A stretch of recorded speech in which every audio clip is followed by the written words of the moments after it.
बात दिल्ली की राजनीति की दिलचस्प मोड़ पर आ चुकी है। और मैं दिलचस्प इसलिए कह रहा हूं क्योंकि प्रचार 2025 में हो रहा तरीका 90 के दशक का है। एआई के दौर में एक से बढ़कर एक स्मार्टफोन के समय में दिल्ली में पॉलिटिकल पार्टीज चुनावी वार पटवार अब चिट्ठियों के जरिए कर रही है। दोनों चिट्ठियों के सैंपल आपके सामने हैं। अरविंद केजरीवाल ने सवालों से भरा खत संघ प्रमुख को लिखा तो बीजेपी ने अरविंद केजरीवाल को खत लिख करके 5 संकल्प लेने की सलाह दी। ये नेता चिट्ठी भेजने के लिए पोस्ट ऑफिस भी जा रहे हैं। तो चिट्ठी पत्रों के इस पॉलिटिक्स से मायने क्या हैं, इस रिपोर्ट में दिखाता हूं। दिल्ली में पोस्टर राजनीति के बाद लेटर सियासत शुरू हो चुकी है। अरविंद केजरीवाल संघ प्रमुख को खत लिख रहे हैं तो केजरीवाल को बीजेपी संकल्प वाला पत्र भेज रही है।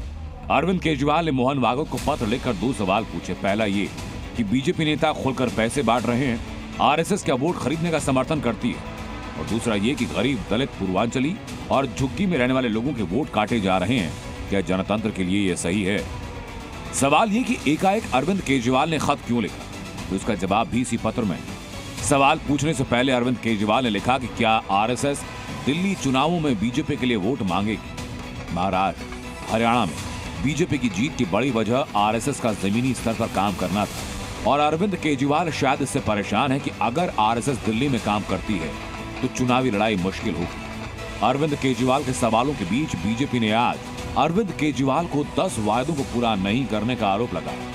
आज की राजनीति में सबसे बड़ी चुनौती सारे राजनीतिक दलों के लिए जो थी वो ये थी क्राइसिस ऑफ क्रेडिबिलिटी।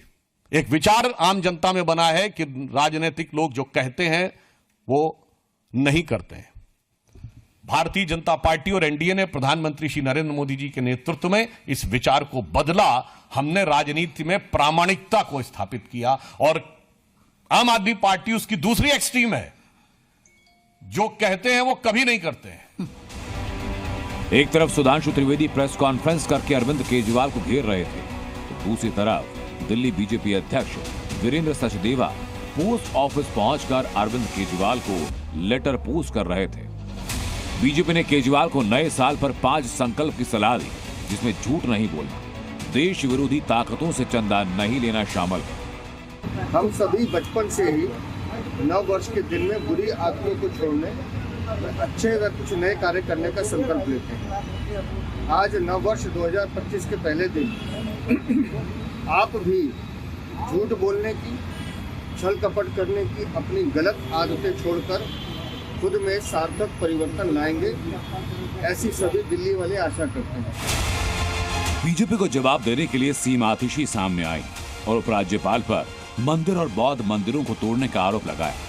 एलजी साहब ने इस फाइल को अप्रूवल दे दिया है, और अब चाहे डीडीए हो, चाहे एमसीडी हो, चाहे दिल्ली पुलिस हो, चाहे जो वहां का डीएम एसडीएम हो, वो इन सब मंदिरों को तोड़ने की तैयारी कर रहे हैं। सब पुलिस वालों को इत्तला हो गई है। हालांकि मंदिर, बौद्ध मंदिर तोड़ने के मामले में उपराज्यपाल की ओर से सफाई दी गई कि ऐसा कुछ नहीं और ये सिर्फ ध्यान भटकाने की कोशिश है। यहां भी पत्र लिखने का दौर चला। आतिशी ने मंदिर मामले पर उपराज्यपाल को पत्र लिखा और उपराज्यपाल ने सोमवार को आतिशी को पत्र लिखा। तो दिल्ली में पोस्टर राजनीति से अब लेटर वॉर शुरू हो चुकी है। ब्यूरो रिपोर्ट, जी मीडिया।